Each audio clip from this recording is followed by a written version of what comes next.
It is a rather wet afternoon at Oulton Park as we get ready for the second race of the day in the British GT Championship. Welcome everybody to Oulton Park. Welcome to what should be a really interesting race now that we have this wet circuit surface. It's not great news for the fans, but it might be good news for us watching because it possibly gives another variable to a circuit, to a race, to a championship that earlier on in the day proved just how large a GT3 car is these days and how tough it can be to get through the traffic around Oulton Park. First race of the day had a safety car period after there was an accident for Ravi Ramid's BMW. The race won by Hugo Cook and Rob Cullar. They did a really good job to lead virtually all the way. GT4 honours to Jack Brown and to Mark Warren. And with this grid being based not on race results but on the second qualifying session that was held on Saturday. Different start driver, of course, the driver that finished the earlier race. It is a completely fresh reset and we are good to go again. So, round 4 of the championship. We had a race at Donington before we went to Silverstone, before we came here. Let's just remind ourselves what happened in those earlier 2 endurance rounds of the season. 2 races in and the 2025 British GT Championship is already shaping up to be a classic. The year began with a lights-to-flag victory for Charles Dawson and Cian Dewis at Donington Park, but pushed all the way by the Barwell Motorsports Lamborghini of Alex Martin and Sandy Mitchell. A collision between the Blackburn Aston and Mahiki Lotus led to a safety car period, after which there was more drama when the Team Parker Racing Porsche clattered into the tyre stack at the chicane. After the pit stops, it was down to Sandy Mitchell to chase down Cian Dewis, who held on by only 1 second to claim the win on his British GT debut. In GT4, Mahiki Racing had dominated qualifying, but were later disqualified and had to start from the back. Aidan Neat fought his way back to the front in the opening stint though, only for the 84 car to lose out in the pit stops due to its longer Silver Cup pit stop time.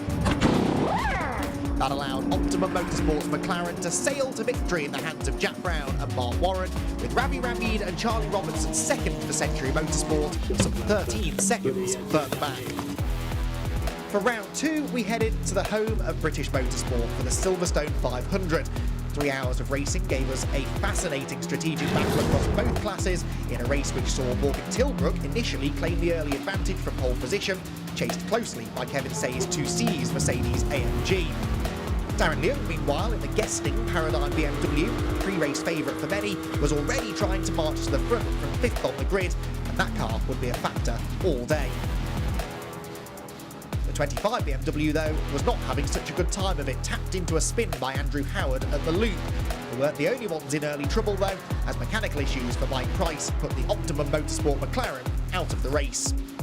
Mahiki's rapid number 69 Lotus also retired after stopping in the pit lane entrance, whilst Maximilian Gertz was elbowed rudely off the track at Cops Corner on a safety car restart, having already lost a lap as the various strategies unfolded.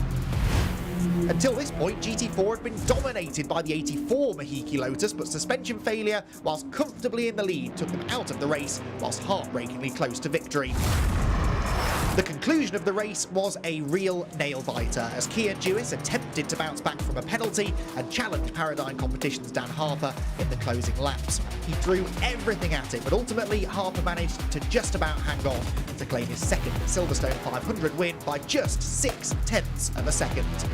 It was also BMW on top in GT4, as Century Motorsport benefited from the Mahiki meltdown to take the victory with Ravi Ramid and Charlie Robertson, who now share the championship lead with Donington winners Brown and Warren. The teams are ready. They're going to bolt wet tyres on, I suspect, because the rather fickle bank holiday weather, is there any other sort of weather on a bank holiday, is starting to trick once more. It is heading towards rain. It's been sort of light rain or heavy drizzle on and off for the last couple of hours, really. But we still aren't really sure whether it's going to be fully wet or whether it might be drying out. The teams are in a real quandary. So, very shortly, we will have the pit lane opening. Before, though, the cars get to the grid and we are able to join Bryn Lucas for a word with 1 or 2 of the drivers, let's just remind ourselves what happened earlier on in the day in round 3. Race 1 at Oulton Park began with Rob Collard on pole position. Giacomo Petrobelli on his outside. Petrobelli nosed into the lead, but then contact between the two at Old Hall Corner forced Petrobelli wide, and there was more drama lower back in the pack, and Andrew Howard picked up a puncture and suffered damage as well. there was a spin for Morgan Tilbrook, who rotated his McLaren coming out of the Hislop chicane. And also in drama, Simon Orange's McLaren tagged into a spin by Charles Dawson, for which the Mercedes would cop a 10-second penalty. There was plenty of battling going on in GT3 as the leaders had to work their way through the GT4 traffic. But a charging Mark Warren put himself ahead of his teammate, which was the Luca Hopkinson McLaren. GT4 being led by Ravi Ramyi, but as he tried to let the GT3 cars go through, he got onto the marbles, got onto the grass, and had a big whack into the wall.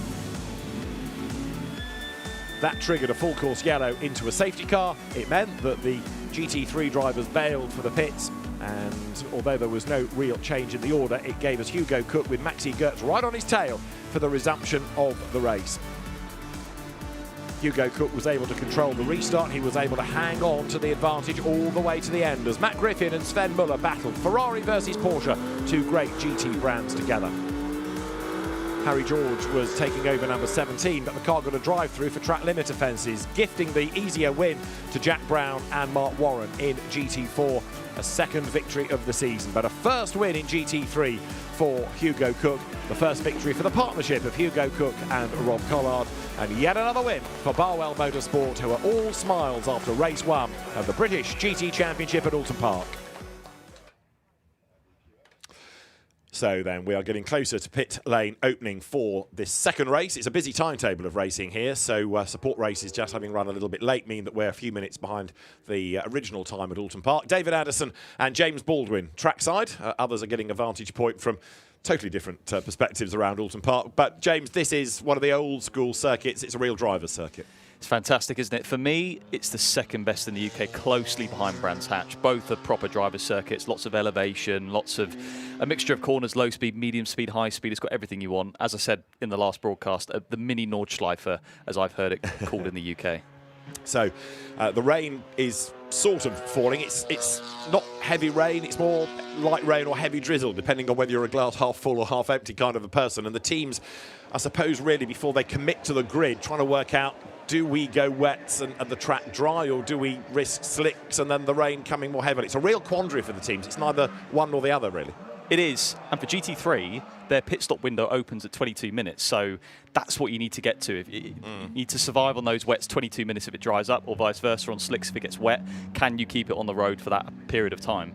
I think in a minute it's wets. From where I'm standing right now, it looks quite wet out there, but it could change in the next 5 minutes. You know, it's not in my nature to be pedantic, but I would argue that the GT3 teams need to survive for 32 minutes because you want the maximum out of your quicker driver who is in first. You're right, the window opens at 22 minutes, but you want them in for as long as possible. And that means ideally you want to get in towards the end of the window, but it's a very valid point. Let's have a quick look at what went on earlier on in the day. It was that race win for Hugo Cook and Rob Collard.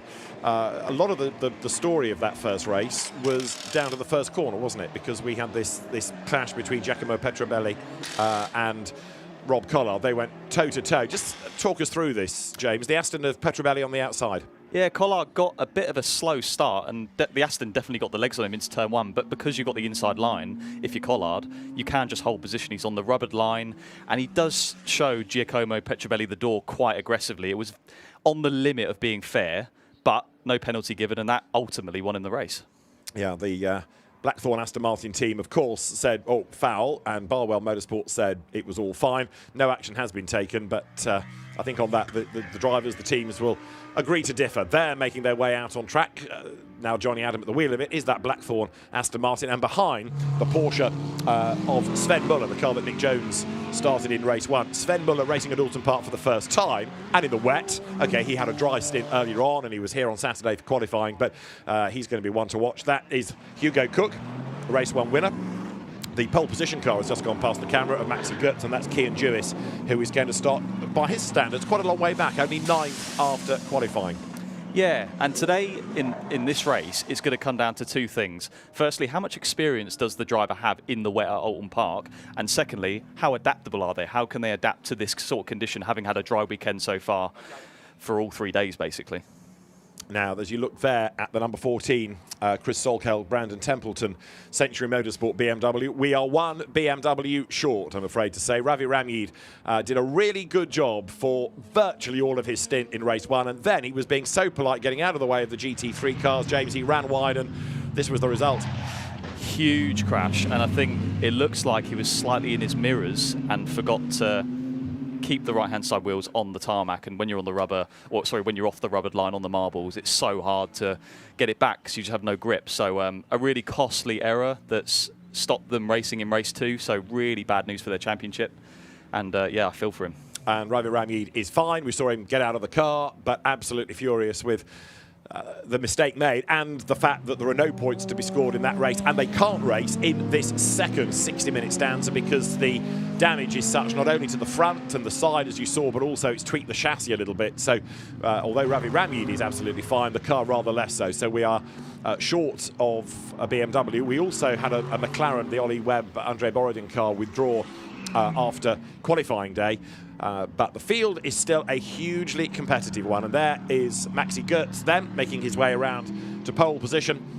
James, having enlikened this to a mini Nordschleifer, well, Maxi Goetz specialises in the Nordschleifer. His co-driver is Kevin Say, who, when he made his Oulton Park debut back in 2021, was a race winner. Can he do it again today? Well, let's hear his thoughts. He's with Bryn Lucas on the grid.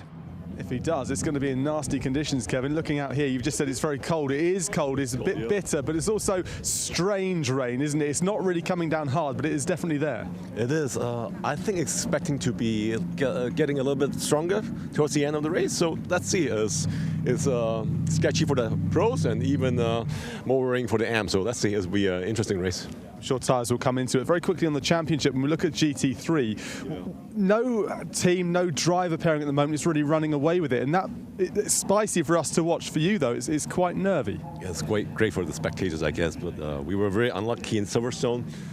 We were unlucky with a safety car, so we got no points, sadly, but yeah, it is a tricky race. It is wide open for this race, so let's see how it goes.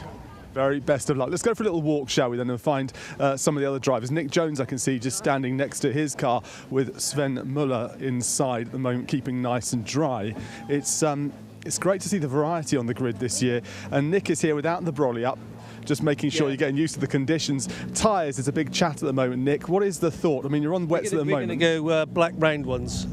Good idea. We're on wets at the minute. I think it's probably going to stay wet for most of the race, to be quite honest with you, especially if it comes in a little bit more.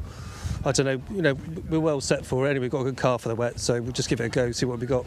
But conditions-wise, though, it's not really wet conditions, is it? I know, but this is not slick. You would not be running slick on this. You'd be very, very brave to do that, I think, or you'd have a big accident, I think. So definitely not slicks for me, but definitely not even slicks for Sven. So yeah, we're going to just stick with the wets. A new lap record in the car as well, though. I mean, you've got the pace.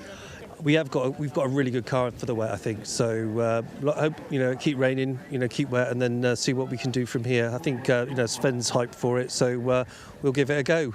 Good luck. You want rain. Let's see what Morgan Tilbrook thinks. Thanks very much there to Nick. Well done. Good luck to him. Let's head around here and grab Morgan Tilbrook, who's standing by the car, looking serious at this stage, Morgan. Serious at the moment. The conditions are nasty. We've been talking a little bit about that. And last time you were here a couple of weeks ago, you said you had a big off. So you've got to get over that too, haven't you? Yeah, I had a big shunt here 2 weeks ago testing, come off at Ireland and hit the barrier head on 100 Ks, which did some damage to the car and to me. But I'm getting over it. It's taken a bit of time, but looking forward to this race. I'm glad Marvin's in the car for this start, not me. But hopefully we'll get a better result. I've just said to Kevin that this season in GT3 and in GT4, but mostly in GT3, it's not a one-horse race. There are a lot of drivers, a lot of teams that are looking like they could win the title. And although your season, if you forgive me, hasn't been spectacular, it has been consistent.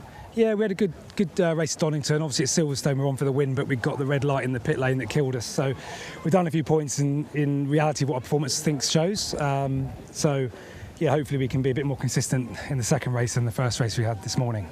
You've just got to get your head down, get yourself going. But of course Marvin starts in the car there, so it's all going to be down to him to start with. Yeah, he's one of the best, so I've got a good teammate. Best of luck. There you go. That's GT3 adders. I'm going to head down now to GT4, where I think the rain is as heavy as it is right now here. Right, okay. Bryn in his waterproofs, full wet settings. Looking out of the window, it's not only a damp day, it's a blustery day as well. So on the one hand, that's kind of making it feel worse because it's blowing the rain. But if the rain stops and the wind carries on, it will dry the track quite swiftly. It's a new tyre for this year, James, and people are saying you can carry that wet a bit further to a drier road than you could the previous Pirelli. That's right, yeah, which will be interesting in this case. Is I think it will dry with cars going round and the spray coming up. I think it will dry quite quickly, although it's forecasted to rain quite heavy in the next half an hour. The outlap in this situation, the lap to the grid, is really useful because you can really establish, right, how wet is it? Are there dry patches? And then you can sort of make your tyre decision from there. But I think it's got to be wets. At least, yeah, I think everyone will be going on wets, to be honest. And just to make the point again, the pit window is staggered here because of the rather cramped nature of the Oulton Park pit lane. So the GT3 teams, their pit stops come between 22 and 32 minutes, GT4 28 to 38. And when James made the point earlier about these teams needing in GT3 to last for 22 minutes, absolutely right, because that's when the pit window opens. But you want to maximise the time of your faster driver. It's the faster drivers starting in the cars. So really, you'd want them to get as close to 31 minutes 59 seconds as possible, and therefore the tyres ideally have got to get to that point if ideally. Jack Mitchell's car, the Lotus Emira, will start on pole in GT4, the first pole of the season for Jack and his co-driver who is with Bryn, and that's Stephen Lake. Yeah, it certainly is. And Stephen, looking at the car, it's good to see the Lotus doing well for a race, and we have to talk about the way the Lotus has gone so far this season. Do you want an honest answer? The car's really good. Lotus done a great job with that. The team's doing really well. I'm so proud of everyone in it. We've had a few supplier problems. Hopefully we can get it resolved moving forward. But yeah, it looks back on the team and the guys, which is a real shame because they work tirelessly to do a really good job. The car's really good, very fundamentally, so hopefully these silly little errors are going to get fixed and ironed out and the guys can have a good time, good race. Obviously the Pro car had a failure this morning with a gearbox, which is a real shame again. So hopefully that's got swapped, new box gone in. The guys worked really hard to get it all done in time, so hopefully we can have a good race as well. Well, very best of luck there. And it's worth mentioning they had a great result in the race earlier on. So good luck there to Stephen and his team. We're going to head over very quickly and speak to Chris Salkeld if we have time. And maybe a little bit further back, I can see Jack Brown is there. Chris, good to see you here again. We don't often speak to you. In fact, you've told me that over the years it's only once it's happened. So let's have a quick chat then. It's horrible conditions. What can you tell me about the tyres? There's a lot of tyre debate at the moment. Yeah, it's an awkward situation whether it's raining, but it's not like wet, if that makes sense. So obviously we've got the new tyre compound this year on the wets, and I think it'll come down to who's got the pressures right, whose tyre holds on the longest, who preserves them. Because I think it will start to shred them if it dries out any more than it is. And then it's what's the transition between a slick and a wet. But yeah, as you say, it's nice to finally get a grid interview, mate, after 5 years being here. You really want it to rain a little bit more, don't you? We should mention Ainsley Harriott because Harriott's charity, it's great to see the car back on the grid in its full splendour. Yeah, it's nice to be back after a year out last year. It's amazing, and to be partnering with Brandon, it's so much fun. Nice to be back on the British GT grid, and hopefully we can get a result like we did earlier. Very best of luck. Thanks very much to Chris. It's nice to chat to him on the grid. Let's go and see one more driver, and that is Jack Brown, if we can. No? Well, Jack Brown's in the car, so we're going to speak to Mark Warren, who's standing here now looking on. We look at GT4 and we look at double champions. It doesn't really happen, does it? But Jack's got a great chance there. For yourself, I know you're not interested in him getting two trophies, but you want one, don't you? I'd love one, yeah, absolutely, absolutely. No, this is a race we just need to play it safe a little bit here. And just bag a few more points, and so yeah, we're a bit early to be thinking about trophies just yet. You just, don't think about the trophies too much. Don't want to jinx it, but very best of luck to you there. As we say, Jack Brown going for a two-time GT4 champion title. That's what he's going for this season, and if anyone can win it, well, you wouldn't bet against Jack Brown. It is wet out here, and as you can see from where you are, I'm not very far from you right now. In fact, it isn't raining right now, in fact, but it is very greasy. I have no idea which way this one's going to go, tyre-wise or even race-wise. And that, Bryn, thank you, is why we love GT racing, isn't it? The fascination of different tracks, the different BOP that seems to suit cars at different venues. This has always been a good circuit for Mercedes and for Lamborghini. now you throw into the mix the fact that we have this greasy track surface. The rain that has fallen is being blown away by this windy day, and therefore you've gone from a wet track to a greasy track. They will have 2 formation laps, the second of which will count within the hour. So the clock will start at the end of the first lap. The race, in quotes, will start at the end of the second, because then they'll get back into the side-by-side formation and we'll be good to go. But the race will be on, effectively, at the end of the first formation lap. And this is because only the GT4 cars in Q4, the second GT4 session on Saturday, had any wet running. That means that only one set of drivers, and there are notionally 4 sets of drivers, if you're with me, got any wet running. So nobody in GT3 drove in the wet on Saturday, and the first group of drivers in GT4 were in the dry as well. So that second lap just gives them a little bit of an idea of what a greasy Oulton Park is going to feel like. Everybody on wets as far as we can tell. The grid is now being cleared. The 1-minute board is shown. That means that engines fire up, doors are closed, mechanics leave the grid. The race officials take charge. The safety car, the leading car, the Lotus, with Formula Ford racer Lorna Vickers at the wheel, will set off on instruction from Peter Daly, the race director. It's a chance to get warmth into the tyres, of course. They will do it over 2 laps. So that takes, a couple of minutes away from the number of green flag laps that the pro drivers can have, because their first lap of the race will still be under control conditions. Exactly. I'm surprised by that, given that it's all the pros on the grid. I thought, they know what they're doing, right? And getting tyre temp is so easy when it's this dry almost with wets. They'll get it immediately, so that is a slight shame. But yeah, they're going to go racing after lap 2, so it'll be a 58-minute race, really, instead of an hour. Pretty much, yeah. And I suppose it's only fair to the drivers to let them have a little look at a wet road. So that's what it's going to be, and away we blast as this great grid of Mercedes, Lamborghini, Porsche, McLaren, Aston Martin, McLaren, Lamborghini, Mercedes, Aston Martin, McLaren, Ferrari and Honda, that's the GT3 element, blast off down towards Oulton Park's first corner of Old Hall Corner. This is Matt Griffin in the Spirit of Race Ferrari.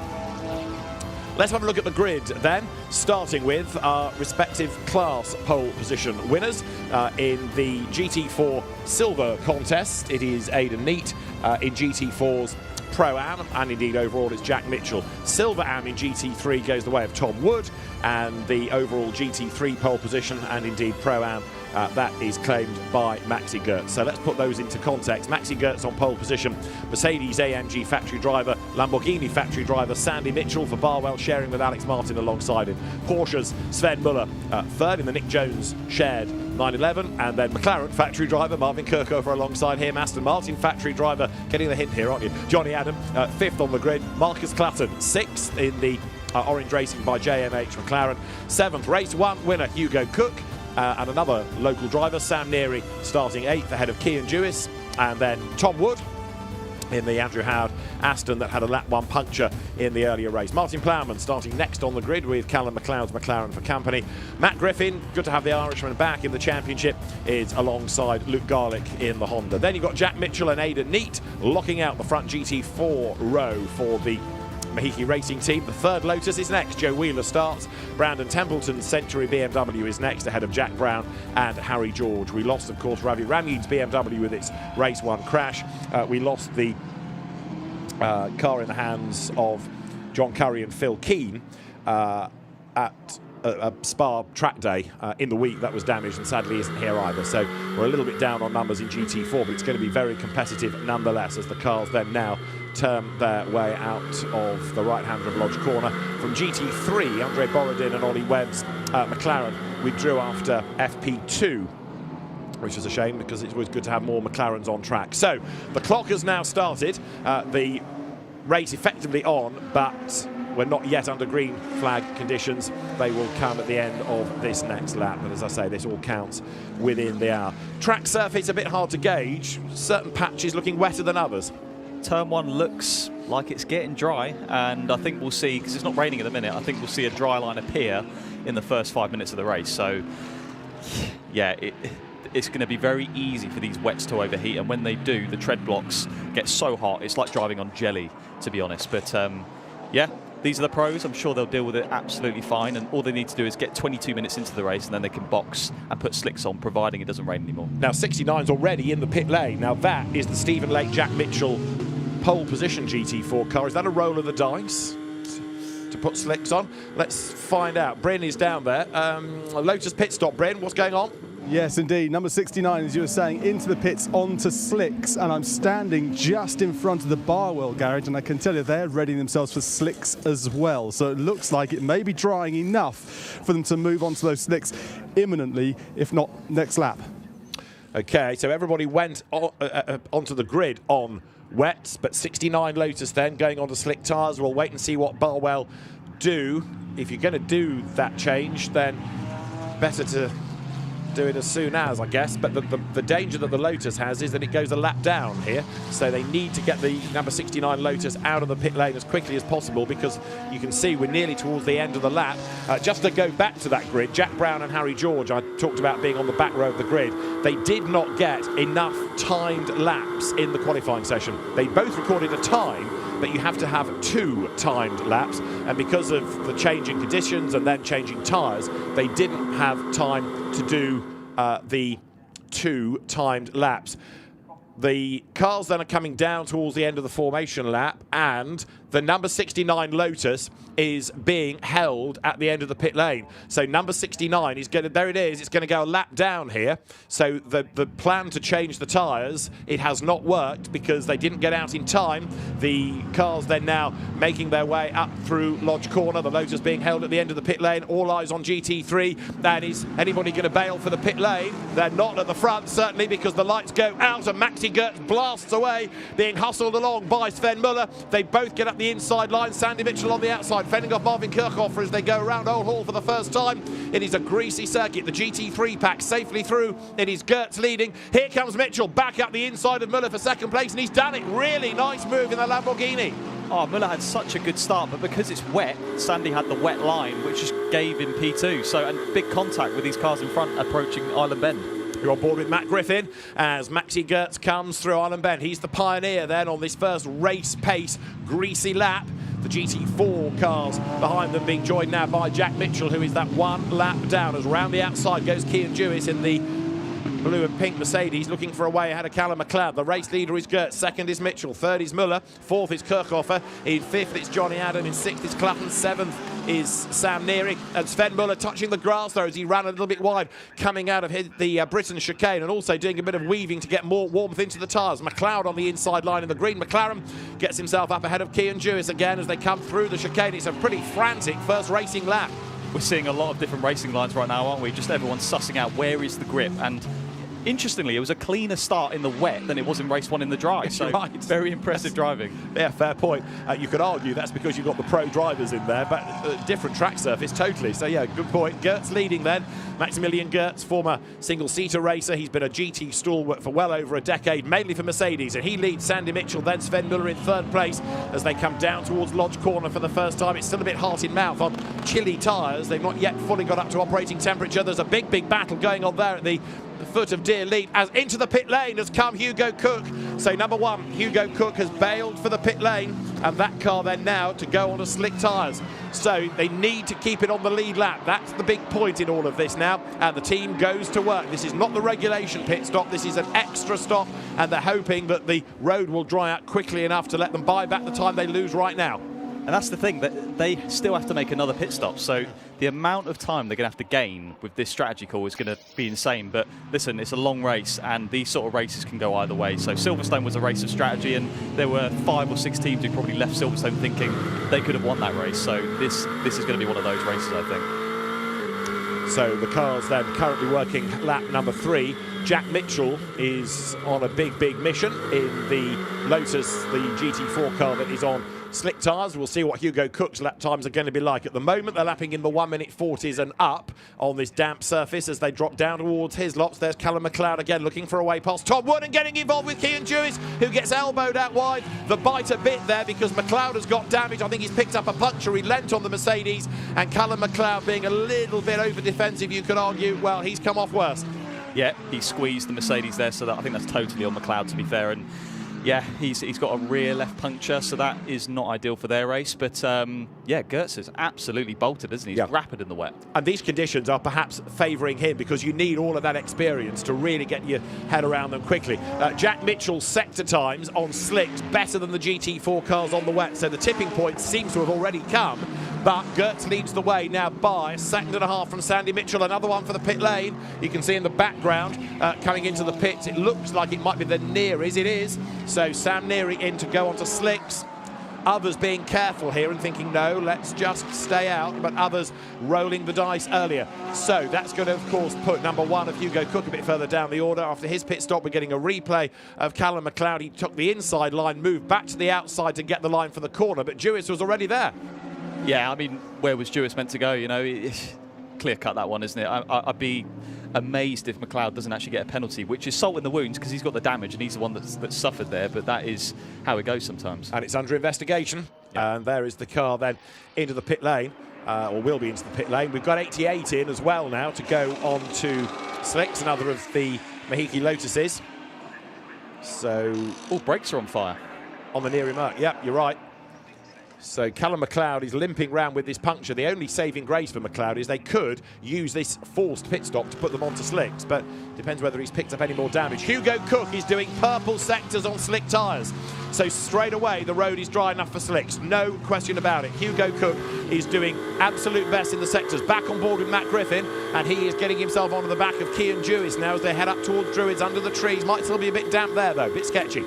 Yeah, he's doing purple sectors, but the amount of time he's got to gain back is incredible. I mean, yeah, the McLeod just creeping, but calling back to the pits. But yeah, the 1:39.9 fastest lap for Cook. So is it going to be enough to outweigh the pit stop? I'm not sure. Maxi Gertz has done a 1:39.9 then as the best lap of the race. The leader goes through, and we'll start to see shortly what anybody else can do. Hugo Cook is the man to watch, and keeping an eye for anybody else bailing for the pit lane. And this time Sandy Mitchell is in then, so the second of the Barwell Lamborghinis comes in, and also in his 77 McLaren of Marvin Kirchhofer. And I think we touched on 88 of Joe Wheeler. So there, onto slicks goes Sandy Mitchell. Right, we're waiting for Hugo Cook to break the timing beam and offer up a proper GT3 slick lap. And here is Hugo Cook in the traffic, coming up behind number 14, the BMW that Brandon Templeton is hustling along at the moment in GT4. GT4 being led by Jack Brown, who already up from the back of the grid has taken the lead, but he's been helped in that by the Lotus is pitting. Hugo Cook's about to come across the line.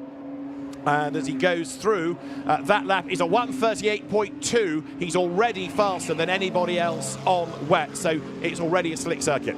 By a couple of seconds as well, and the fact that both Barwell cars have done that signals to me it's the right thing, because they're so good with the strategy of Barwell. Fastest lap, 38.2 for Cook, so yeah, 2 seconds a lap. Doesn't take many laps to crawl that.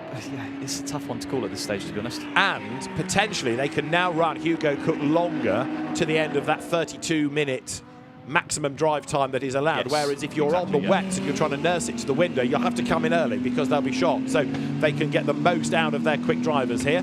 There is Maxi Gertz looking for the wet part of the racetrack, coming now down towards the right-hander of Lodge Corner, chased by Sven Muller. Let's catch up with more pit news from Bryn. Yeah, so all these pit stops have taken place. We're switching to these lovely slicks, and I'll tell you what, the rain has started falling again, Adders. It's not coming down hard, but Richard Neary let out an expletive followed by the word sake. So that's what it feels like at the minute. You make a change, you roll the dice, and it bites you or it doesn't. It's the way it goes. Welcome to the Northwest, everybody. It's a great part of the world, this, and it gives the perfect weather for really interesting GT racing. So, slicks, the way to go at the moment, but it's going to be interesting now. Straight away, Hugo Cook's sector times have gone up, so he's not improved on this lap, so it looks as though immediately the fickle weather is having an effect. So now, do you come back in for wets, or do you brave it out and hope that this is just a passing little shower? We will see. Riding on board with Matt Griffin, he doesn't need the wiper at the moment. He's looking at what's going on up the road, and what is happening there is that you've got the battle going on between McLaren and Mercedes, because there Martin Plowman has got Cian Jewis behind him. A big bite of curb taken by Marcus Clutton there, really gave the Britain chicane curve a massive whack as he's fourth. Marcus Clutton chasing after Johnny Adam, who's chasing after Sven Muller, who is chasing after Maxi Gertz, who's got a 3.8 second advantage right now.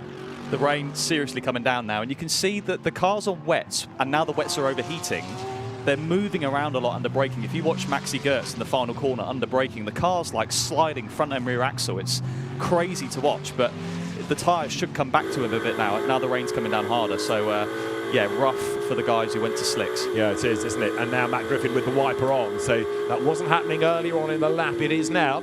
So it is Maximilian Gertz in the lead. Maxi Gertz ahead of Sven Muller, Mercedes-AMG versus Porsche. In third is the Aston of Johnny Adam. In fourth place, Marcus Clapton's McLaren. Fifth is Tom Wood's Aston. And sixth, Martin Plowman's McLaren. I'm keeping an eye out of the window to see what the rain is doing. Well, it's forcing people to put up their umbrellas, but then the wind is making them put the umbrellas down again. Into the pit lane comes Cian Jewis. So the 2Cs Mercedes heads down the pit road, and that's an interesting decision if they are going to change on to slicks while we're talking about the rain falling again, but they think it is still worth the punt. So the one thing the teams will have is a pretty decent forecast for the weather, but we're in the UK. How relevant, how reliable is that? Not sure.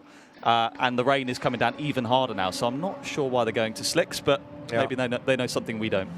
Yeah, unless they feel this is just going to pass through. You're right about it being pretty heavy at the moment. Now, there, look, are the two Barwell Lamborghinis. They are on slicks, so that's Sandy Mitchell and Hugo Cook. Hugo has got the fastest lap of the race for that fleeting period where it was pretty dry. He did a 1:38, and his next lap is a 1:46. Absolutely shot up now, trying to control cars on slicks in the wet. Cian Jewis rejoins, but I think in a moment he'll be on the radio saying, "What have you done to me?" It's a snowball as well. As soon as you start losing grip, losing tyre temperature, you go slower and it gets worse and worse and worse. So that's why you're seeing him drop 8 seconds a lap now to the guys on wets. So it doesn't really matter about Maxi Gertz's lap times in the lead because he's gone on the right tyres for the conditions. The Lamborghinis have got temperature in the tyres, but you can see how Hugo Cook's car is twitching there. Marvin Kirchhofer there in the McLaren. You're looking at it coming through shot. That's also on slicks, but he's looking okay as the field accelerate up towards Britain. So right now we're working lap 7, and the Nearies are back in. The Neary Mercedes coming back into the pit lane here at the Lotus, and coming down towards the chicane. Both of these cars have made pit stops to go on to slicks, remember, so that's an equal fight as into the pit lane comes number 8 to go. Back onto wets and on slicks. Cian Jewis on his outlap is off the road. An outlap meaning they're still pretty cold tyres. Yes, I mean, they come out the oven from the tyre warmers, but yeah, they will lose heat quite quickly in these conditions. And I'm amazed at how many teams have boxed for slicks. I thought just ride it out until the pit window, but yeah, and the teams that have done that, what's this replay then? Ooh, sideways in. Yeah, so it does get very undrivable when you're on slicks in these conditions, as you can see. You know, Cian Jewis knows what he's doing, but you've got no grip. You've got no grip. Yeah, it's great to watch, isn't it? And it's giving us a really interesting race. But yeah, there are lots of people in the pit lane thinking, Britain, bank holiday weather? You're kidding. So the Neary's a second pit stop. I mean, if it dries out now, they might as well go home, because to have to make a third pit stop and then the regulation stop would be really bad. And it looks like they're losing time on that right front as well from when we had a look at that pit stop. So right now, Maximilian Gertz leads the way. This interesting little battle going on between the Lotuses, both of which are on slicks. Yeah, exactly. The Neary cars had a mare so far. I'm not sure the 4-stop strategy is the optimal one, but maybe we're wrong with that. But yeah, so far you see Jewis really struggling for grip in turn 1 there. And in these conditions as a driver, you just need to stay off white lines, stay off paint, stay off curbs. Oh, big moment going into Cascades, and you can see going offline saved him there. You want to stay off the traditional rubbered line because it's just too slippy. When rubber gets wet, incredibly slippy, so you want to go on the bit of tarmac that has less rubber, basically. Maxi Gertz, though, is coping really nicely with these conditions because he's building that lead over Sven Muller's Porsche. Battle on here. This is for 6th place, where you've got Martin Plowman just ahead of Matt Griffin, and ahead of the pair of them, flying under the radar a bit, is the much underrated Tom Wood. Very, very quick driver is Tom, having come to prominence initially in Ginetta Juniors, but in recent seasons he's spent a little bit of time racing on the continent in sports car categories, such as in the German GT4 Championship, as well as in the VLN. But Tom Wood, very quick peddler, and right now we have Matt Griffin's view as he goes down towards Island Bend. Remember, the fastest lap of the race was set by Hugo Cook. He did a 1:38 when it was at its driest. His last lap was a 1:54. Wow. We don't really need a timing screen anymore. We need a calendar. Yeah, Yeah, good point. I'm seeing a lot of track limits in the last lap or two as well, so just to signal how tricky these conditions are. Sometimes they can't physically keep it on the road. It's not like they're trying to find an advantage. If you just go off and lose loads of time, you still get the track limit, so not ideal for a few cars out there. Okay, tipping point. Those on wets are doing 143s, 144s. Those on on slick tyres, I should say, are in the mid-50s. So there's about 10 to 12 seconds disparity between slicks and wets at the moment. Yeah, and I've just seen Callum McLeod, after that incident at the second chicane, has retired from the race, so they're, they're not continuing. Okay, so enough damage. Oh, big snap for Jewis there on the straight. Wasn't even turning. Yeah, and he's very, very sketchy going into Oulton Hall. And the car is sideways there. In fairness, the Lamborghinis and the McLarens that have gone on to slicks seem to be coping better with respect to him than Cian Jewis does in the Mercedes. At the moment, he's struggling to stay ahead of the GT4 McLaren, and Jack Brown, who is on wets, has got enough traction to get past. He just hasn't quite got enough grunt. In a straight line, the Mercedes AMG is all right, but now it's a massive intake of breath from Cian Jewis as he tries to hold on through Island Bend. Look how much time he's hemorrhaging through the corner. Yeah, and I think we'll see the GT4 go around the outside of Jewis here. And no, we don't. But the GT3 will just pull away on the straight, hold up the GT4s in the corners. Very frustrating for the GT4s. And you see this, look, unless Jewis is going to let him by, I think he might do, yeah. Jewis at this point is just surviving. It's stay in the race. Something might come to them later on, but it's not looking good right now. Stay on the lead lap. Anything else after the pit stops, you never know. Stay on the lead lap. Not only has Jack Brown's McLaren got ahead, it's pulling away. Now you're on board 17, Harry George, as he comes up the run towards Hislops. 18 is the race leader, so muscling his way through the traffic. Maxi Gertz, and Harry George tries to get through as well, and he does so coming ahead of Cian Jewis out of Knickerbrook. So Gertz revelling in these conditions, thinking, yep, just like the Nordschleife for this. It's undulating and it's grizzly weather. Really nice traffic management from him there as well. Just snuck round the outside, rotated the car on the exit of the second chicane, got a lovely exit, and the gap's really building in GT3 now, the lead. 4.6 seconds. Back into the pits looks Sandy Mitchell, so that is to go back on to wets. It was worth a gamble, but it didn't work. Yeah, I'm really surprised at the amount of teams that changed tyres, but yeah, the teams that haven't, so 2Cs, Parker, they are quids in right now. Yeah, they are. So Sandy Mitchell gets away, and the Barwell Motorsport team try and get a refund on that weather app that they got, because it wasn't the best, clearly. Whereas at the moment, the 2Cs squad, as James rightly says, are looking very strong indeed. Sandy Mitchell ready to rejoin the race. Staying on the lead lap, though, is critical. You never know when a safety car might come. If you're on the lead lap and things bunch up, you're back at the races. If you drop off the lead lap, like Jack Mitchell did because of changing tyres earlier on, then it becomes a different story. Battle on for third in GT4. Look here, Brandon Templeton is in the BMW just ahead of Aidan Neat, who began his career in single-seaters before switching to GT racing. His father, of course, used to be a saloon car racer, and there behind, looking to get through the traffic and put a lap on these cars, is Tom Woods at Aston.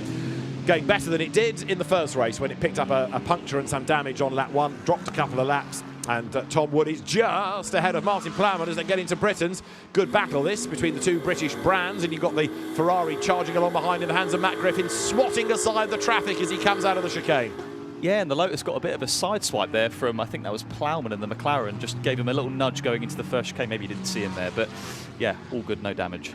Callum McLeod, as James said, out of the race after that contact earlier on, but no further action being taken in that incident that he had with the troubled Cian Jewis. Now, it's interesting, isn't it? The Barwell have brought Sandy Mitchell in, but Hugo Cook is still out there, and so is Cian Jewis, almost as though their decision is, no, let's just persevere, let's not junk any more time, let's just stick with what we've got and hope that we can make the race come back to us. But Sandy Mitchell has said, no, I want to go back onto wets and press on.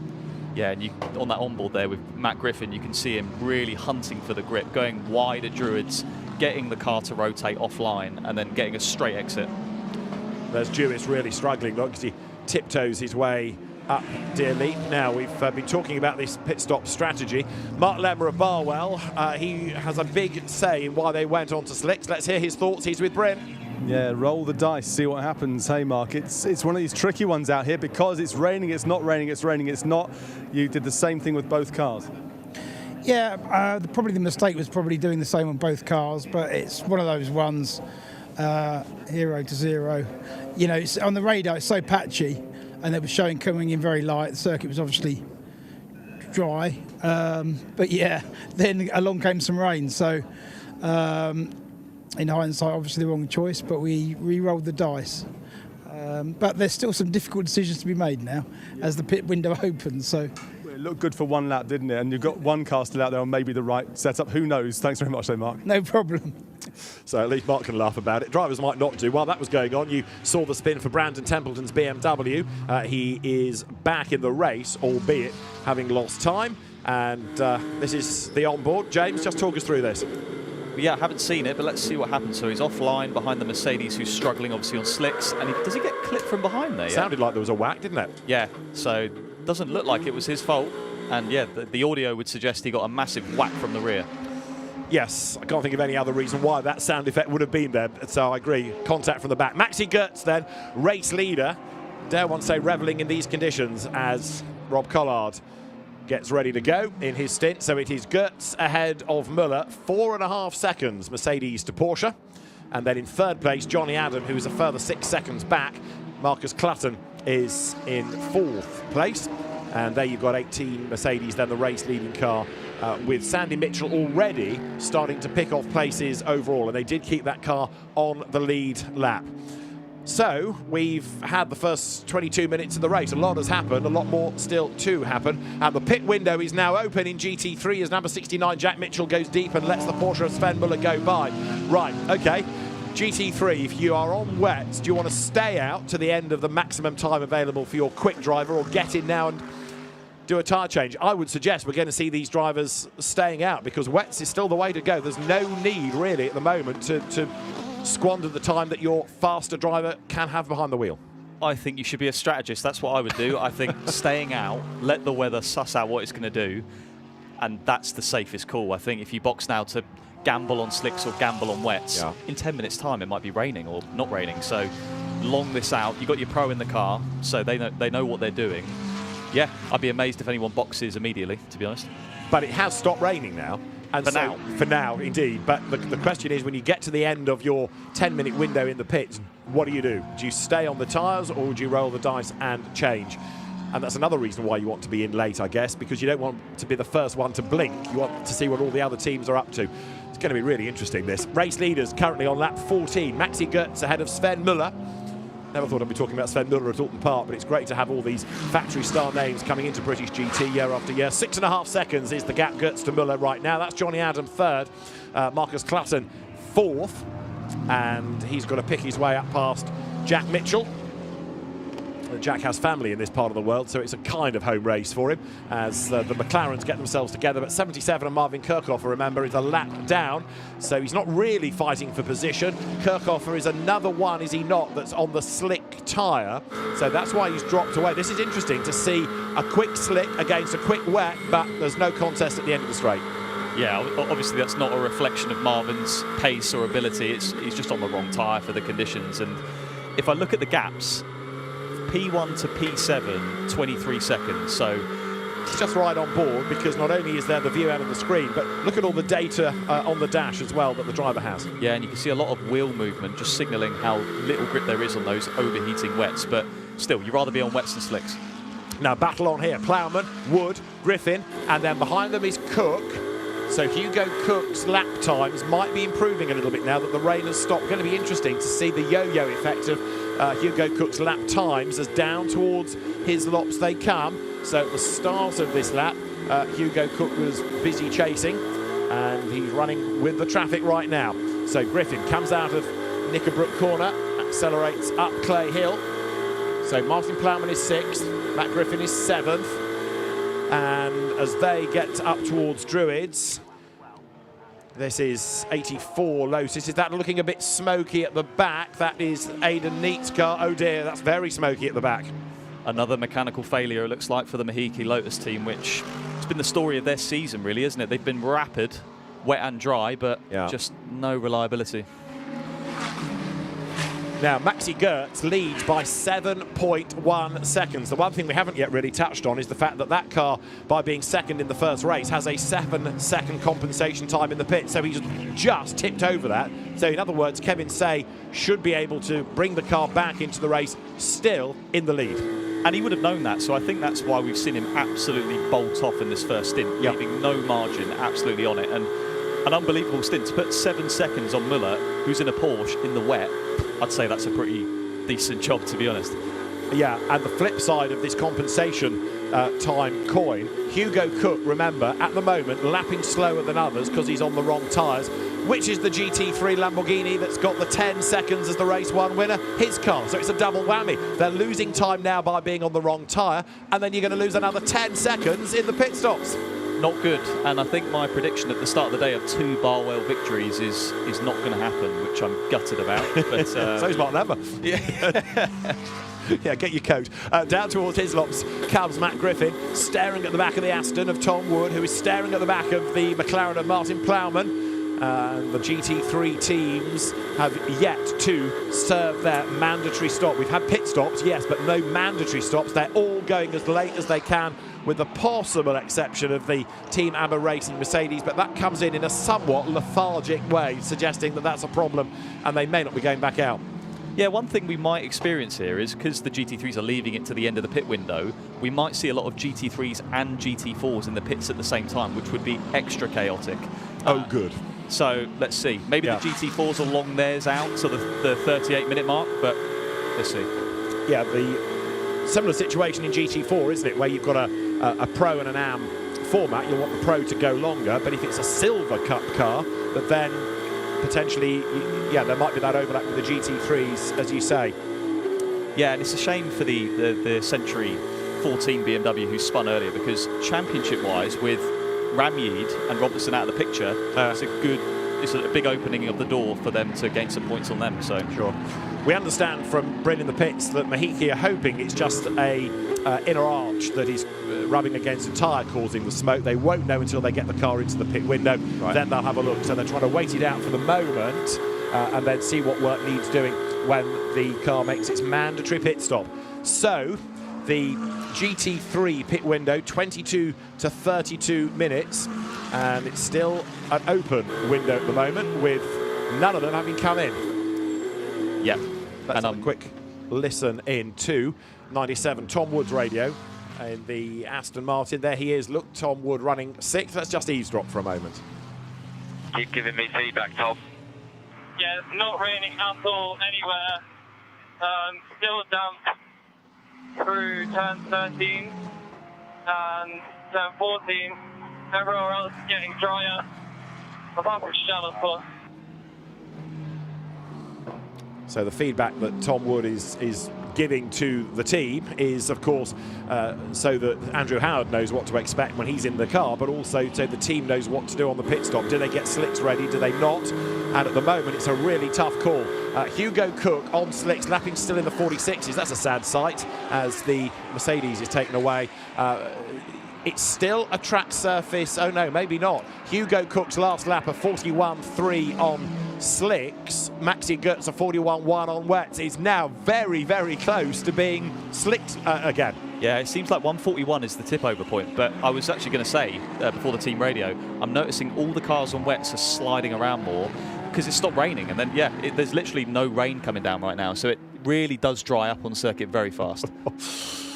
Amazing what rain can do to a motor race, isn't it? Especially when it's not, brilliant, torrential, where it's so dangerous that it's all crawling around behind a safety car. But when it's like this and keeping everybody on the toes, fantastic stuff. Right, slicks being prepared. Well, don't forget Rob Collard's car's already on slicks, but they're going to give him a new set potentially and a bit more grip. Maxi Goetz on his wets, bringing the car towards the end of the stint.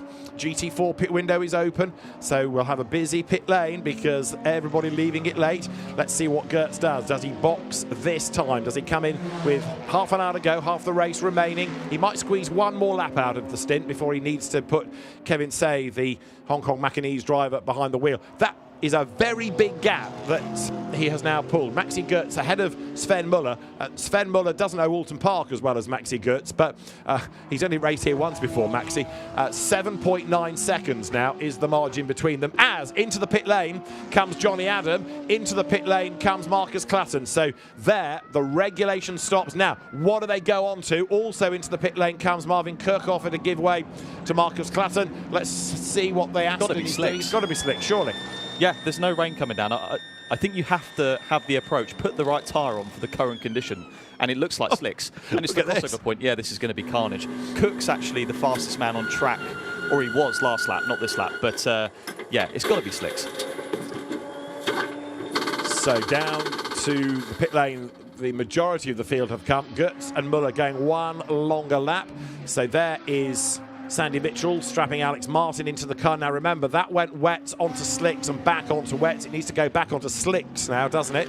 The tyre bill's going to be through the roof. There's a man at Pirelli rubbing his hands with glee now as he thinks ka-ching, ka-ching, ka-ching, all these extra tyres being sold. There, 67, he's going to go back into the race. Marcus Clatton gives way to Simon Orange. The car is pushed back and Orange peels onto the fast lane down to pit exit. And they have just jumped ahead, have they not, of Giacomo Petrobelli in the Aston, because that had to serve an extra 5 seconds after the result of the earlier race. Remember, Rob Collard's Lamborghini won race 1 and has 10 extra seconds to serve, and the leader is in. Look in the background, you'll see the lead car coming into the pit lane, as there you've got Mark Smith ahead of Andrew Howard, ahead of Alex Martin, ahead of Duncan Cameron, ahead of now Rob Collard. That's Charles Dawson in 42 leaving, but look behind him as Sven Muller comes past us. The leader is in. Maxi Goetz out of the car. Kevin Say is in. A lot happening. Yeah, there is a lot happening. A lot of variables in this race, which is why it's so exciting to watch. But the 18 car so far, don't want to tempt fate, has had a flawless first stint. Yeah. You know, the driving, the strategy, everything has gone perfectly for them. Hence why they've got the 7-second gap. But when they rejoin this race, Muller is going to be right on his gearbox. So this second stint with the AMs in the car should be interesting. So the Mercedes ready to go. Nick Jones will take over the Sven Muller car. So don't forget that the gap coming in was 7.3 seconds. The Mercedes has that extra 7 seconds to serve by dint of being second in the earlier race. Effectively, therefore, assuming the Team Parker Racing pit stop is good, they should leave the pit lane effectively nose to tail. There is Simon Orange aboard 67. Right, Kevin Say, bit of hesitation there, and the Porsche might even jump ahead. Go on, Nick. But no, the team doesn't risk an unsafe release. Slow getaway. So, yeah, Nick Jones gets away now, but he won't be far behind. So Kevin Say and Nick Jones. But here is the pressure point for both of them, because this now is a lead battle. You're fresh into the race, you're on slicks, but it's a damp, a greasy circuit. The first time you'll encounter the track surface is now as you accelerate out of the pit lane. That's it. If you ever wanted a recipe for cars going off circuit because there's no grip, this is it. So I'll be amazed if we don't see 1 or 2 offs, but let's see. Okay, right, ray of optimism you are, aren't you? So, right now... Realist. Realist, okay. And of course, in some worlds, you just press Control, Alt, Delete and go again. Not here. In 67, then, Simon Orange ahead of Giacomo Petrobelli. So this is your fight for third place, but you can see they are a chunk of time behind the top 2. So you've got Kevin Say and Nick Jones ahead of Simon Orange, Giacomo Petrobelli. 5th it is Mark Smith, and 6th is Andrew Howard. So now you're going to see who the better of the AMs is, who can cope with the conditions with 26 minutes on the clock still. Yeah, when it's this wet, we've got the Lambo coming in for a pit stop. When it's this wet and you're on slicks, you can grain them very easily. So when it does dry, the slicks just don't work. So the lap times later on, if it does fully dry up, will be way off what they were in race 1. So I don't think we'll be seeing any track records today in the second race. Race leaders coming then down through Knickerbrook corner. And number 78 then, the Sandy Mitchell now Alex Martin car, back on track after its regulation stop. Another one to watch. I know we've done a lot of tempting fate, as 78's back in. Now this is a problem surely, because it's just done the regulation stop. This is pit stop 4 for that car. It has done 4 pit stops, and it shouldn't be back in. So that's a problem for 78. Now, what has happened to that car? Bryn, that, please, is your next port of call to find out from Mark Lemmer what has happened to a car that was really well well thought of to be a race winner, well recommended for a championship success for Alex Martin. It's getting back into the race now behind the 84 Mahiki Lotus that had a sticking right front wheel. Yeah, and you can see the Lotus still smoking there. But I was just going to say, actually, Nick Jones in the Porsche, way more confident than Kevin Say at this stage at the beginning of the wet stint. So, but as we said in race 1, catching someone's one thing, overtaking at Oulton Park's very much a different thing, isn't it? 78 had a loose wheel, we understand. That's why it was an enforced pit stop, so a loose wheel. There's the still smoking Lotus. They're just going to try and get that to the end. The fear is that it's dropping anything on the racetrack, surely. Yeah, I think they're just accepting that and running with it. I saw there was a fire extinguisher at the back of the car at the pit stop, so there might have been a small fire from all the friction that's going on there. But I've just been informed as well, Blackthorn, Aston Martin are on wets, so they're one of the few teams that have decided to go on wets, even though it's not raining and the track is drying fast. So interesting. Is that to give Giacomo Petrobelli more confidence on a wet road as an AM, bearing in mind that you might be able to run a new wet through 24, 25 minutes of a slick tyre? But he's an experienced, shiny AM, isn't he? So the team should trust him. So maybe they just think the forecast is going to be wet in a minute. True. GT4 pit stop cycling through. So there you've got 88 swinging to its pit box. That's the car that Joe Wheeler will give to Ian Duggan. Number 90 leading in 9th place overall. But of course that's slightly masked by the GT3 pit stops. But number 90, Jack Brown to give way to Mark Warren. In also has come Harry George, Luca Hopkinson's car. Harry George to give way to Luca Hopkinson. And there is Jack Brown diving for the pit lane. We've done the bulk then of the pit stops. We've got 23 minutes to go and fine wood to touch. Not a safety car, not a full course yellow despite the conditions. Down the pit lane comes number 90, the Optimum McLaren. Luca Hopkinson, the youngest driver on the grid. One of the 18-year-olds, but the youngest of the 18-year-olds. He takes over the number 17 McLaren and goes back into the race then with just under 23 minutes on the clock. So there is Luca Hopkinson. Behind him, crikey, big battle going on. Hugo Cook, Rob Collard's number 1 Lamborghini. That is a lap adrift of 97. So Rob Collard is fighting back, but because of the time lost when it was wet and the car was on slicks, that's dropped a lap. Yeah, and they're not a lap down on pace, so you should be able to stick with that train quite well. Speaking of McLarens, Tilbrook is the fastest man in GT3 at the minute, which is quite interesting because their car's really been nowhere. So it's coming alive in these conditions, which is good to see. In fact, not only is Tilbrook looking quick, he's just been bettered by Charles Dawson in the Mercedes number 42. That car dropped some time early on when that was on the wrong tyre for the condition. If you're thinking that some of these pit stops look a bit slow in GT4, it's a longer pit stop time because of the single wheel nut on a GT4 car, and number 90 anyway has an extra 10 seconds to serve by dint of winning race 1. So we'll catch up on the GT4 order at the end of the lap. Now the lead gap in GT3 is going out again. Kevin Say has just gone across the line, nearly 3 seconds up on Nick Jones. They were close after the pit stop, but Kevin Say now getting into a rhythm and starting to get away. There, number 17, that is Luca Hopkinson now in the Optimum McLaren. So he takes over from Harry George. He makes that run down towards Lodge Corner, surrounded by GT3 traffic, including Mark Smith in for Martin Plowman. And now we're about to see what the GT4 gap is going to be, because as Mark Warren rejoins, he's still going to be clear, isn't he, of number 17? He is. One thing in these conditions when it's drying on one line, even when you're a GT3 lapping GT4, it's so tricky because there's only one line of grip. So when you go offline, your slicks get really wet and cool down, and then you have no grip. So it's a sketchy process. 5th, 6th, 7th battle trying to get through the traffic. So Mark Smith goes by. Andrew Howard tries to get up the inside, and he will go through as well. And this now is Duncan Cameron. Yeah, that was very close, wasn't it? Luca Hopkinson doing a good job of getting out of everybody's way, but the GT3 cars being uncompromising as they come through the traffic. So up towards Shell Oil's corner they come on this lap 22. While we watch this battle, let's just check in with Bryn Lucas back in the pit lane with more news.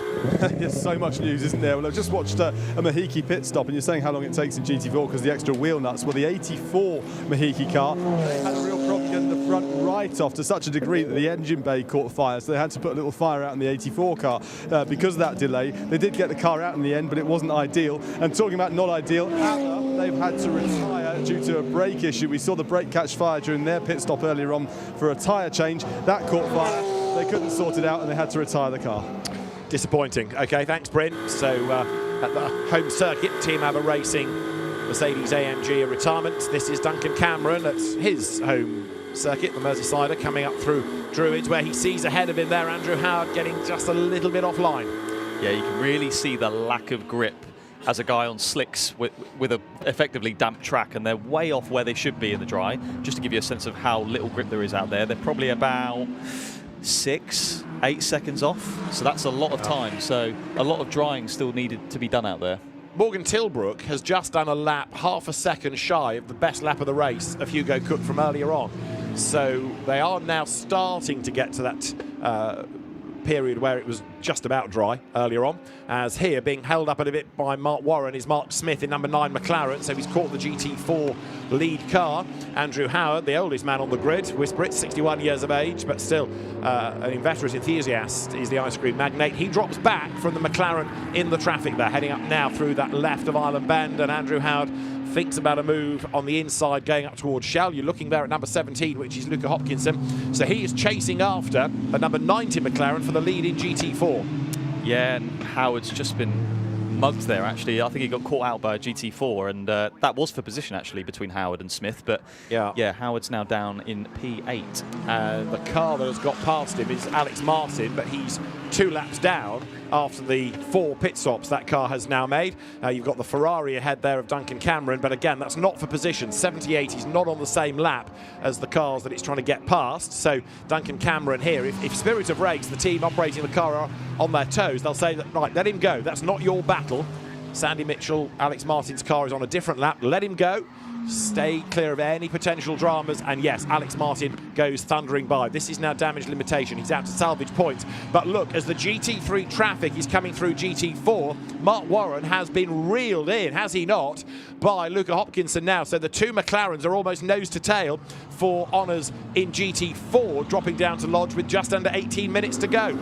That's right, and in race 1, obviously we said they were working together, both being Optimum McLarens, but when there's a race win on the line, I don't think there's going to be much working together. I think there might be a bit, there's definitely going to be a battle for the lead, which should be good to watch. And there was that contact as the Charles Dawson Mercedes stuck its nose up the inside. Well, if there was contact, Mark Warren got away with that. The GT3 Mercedes swoops past. Charles Dawson made that move. Remember what he did in race 1 on the number 67 McLaren at that same corner. Now, Rob Collard has set the fastest lap of the race, a 1:37.3. The leader is doing a 1:40, second and third in the 42s and 41s. So at the moment, Rob Collard quicker than anybody out there by some margin, but he's a lap down. Yeah, and there's a big disparity between the drivers' lap times here. You've got 8 seconds between Collard and then Cameron in 5th or 6th. Yeah. So Nick Jones looks like he's struggling pace-wise at the minute. So the gap to the lead is over 9 seconds, I think now. So Kevin Say cruising to the finish. Yeah, and I wonder whether Nick Jones is going to be able to hang on to second place, because reeling him in is Simon Orange. You're riding on board down at a busy Knickerbrook corner now with the GT4 lead battle nose to tail. So it's Mark Warren just ahead of us. Luca Hopkinson is your chauffeur as he grabs 4th gear going up the hill. But second to third outright, Nick Jones, Porsche, Simon Orange, McLaren. It's only a second and a half between those. Where to look next? Let's stay with GT4. Closing at Druids then is Luca Hopkinson. And as they turn out of Druids, further up the road, you can see number 42 Mercedes. That is Charles Dawson. He's not on the same lap as Andrew Howard, so Andrew prepared to let him go. That's safe. But the other big battle is for second place overall, and Nick Jones hemorrhaging time. He really does seem to be struggling right now. He is about 6 seconds off the leader, as there, the GT3 Ferrari Duncan Cameron goes out of Old Hall Corner. Yeah, I have had a sense all weekend that Porsche lights its tyres up super quick. We saw it in qualifying, and we've seen it in the race to an extent. So the first few laps it's rapid, but then it does seem to maybe overheat the tyres, which is not confidence-inspiring for an amateur-rated bronze driver. So, yeah, Jones definitely struggling at this stage. And look how much closer they are. Second and a half at the start of the lap. It's about 1.5 inches, isn't it, coming out of his lot. So you're riding on board with Simon Orange, who is now looking to try to make this move. Can Orange squeeze by as they make their way up towards Druids then? The inside line is where he wants to be, but Nick Jones just struggling for traction in that Porsche. He's being very nervous, the car almost drifting out wide. Simon Orange not able to take full advantage there. Two wheels on the curve on the exit of the corner. Nick Jones tries to cover off the inside line, but you'd put your money on the McLaren. It just seems to have better traction. It's a more compliant car.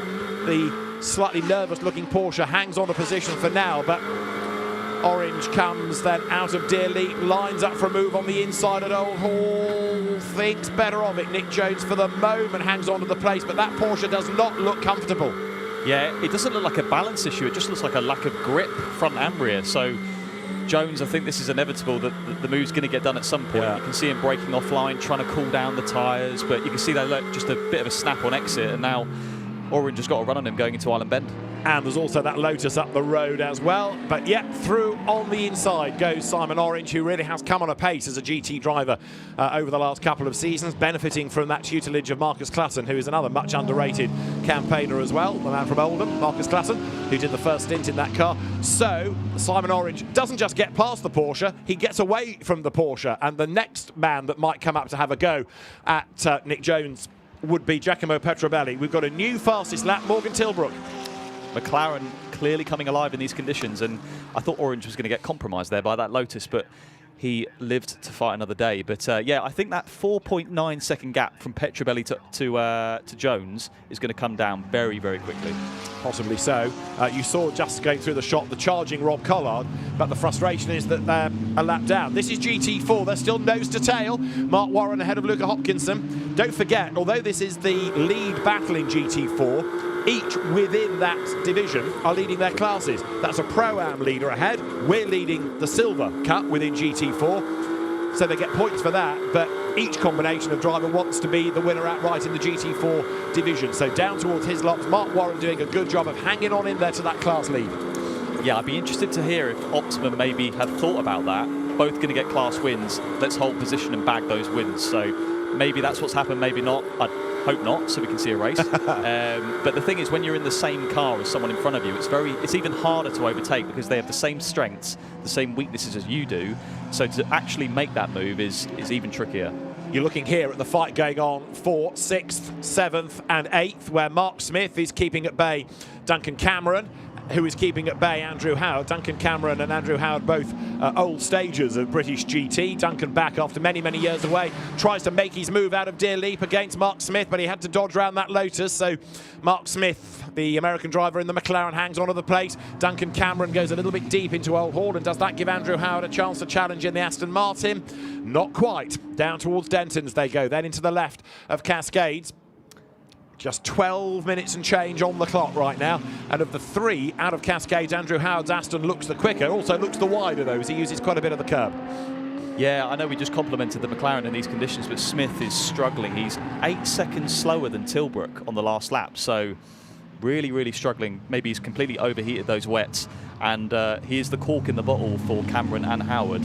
So in these conditions, you can overtake him. We've seen that quite a few times in the last few laps, which is good to see. Indeed so, as Andrew Howard shows his hand against Duncan Cameron. Mark Smith, different line there, and that involved the curb going through his lot, so he comes over the brow now, Mark Smith, but again, Duncan Cameron, very experienced driver, knows Oulton Park better, thinks about it, doesn't commit though, had a second look, but trying to trigger a mistake out of Mark Smith, it did not happen. Yeah, when you're in this situation as the Ferrari driver, you want to get the overtake done, but when you've got a car right behind you, you can't be too offensive because you still need to defend. So calculated overtakes are required in this situation. So the GT4 battle sweeps now up through Druids and heading down in towards Lodge Corner. Mark Smith on the road ahead of Duncan Cameron, ahead of Andrew Howard. Then behind them, look, you've still got Mark Warren only just there ahead of the Luca Hopkinson McLaren. They're coming up towards the timing line. Now behind Andrew Howard is the charging Morgan Tilbrook. He's quite a long way back, but he's lapping about 10 seconds faster than the cars you're looking at. So there's GT4. And as they round Old Hall, the pit straight goes quiet, but then the next car of note that should head up towards the timing line is the Morgan Tilbrook McLaren. It runs in 9th place overall, but he is still storming along as the leader goes by. So Kevin Say has just gone across the line, and then Morgan Tilbrook will go through behind. Just to give you a sense of how mental these conditions are sometimes, right? The lead GT4s are quicker than a fair number of the GT3s. So, you know, make of that what you will. But, Yeah, you know, exactly. you've got the lead GT4s 43.5 last lap, and you've got 4 or 5 GT3s in the 44s. Yeah, those GT4 McLarens look like they're being held up, don't they? Yeah. So you've got 3 GT3 cars having their own battle, but Mark Warren, look, he's chipped away and he's virtually up with them. Through the traffic then comes that GT3 fight, putting a lap on Chris Solgeld, and up the inside dive, both of the McLarens, leaving nothing on the table. Mark Warren goes by, who is such a good AM, really was, from the moment he came into Porsche racing and then into GT racing. Mark Warren really is a very, very fine racing driver, and he dives through in the traffic, as does behind him Luca Hopkinson. Up towards Druids they go. Hopkinson with a bit of a snatch of the steering wheel there as he just had the track surface change on him. That is Martin Plowman. Looks very concerned, doesn't he? He does, because the car he shares is the one at the head of this long queue coming into Lodge.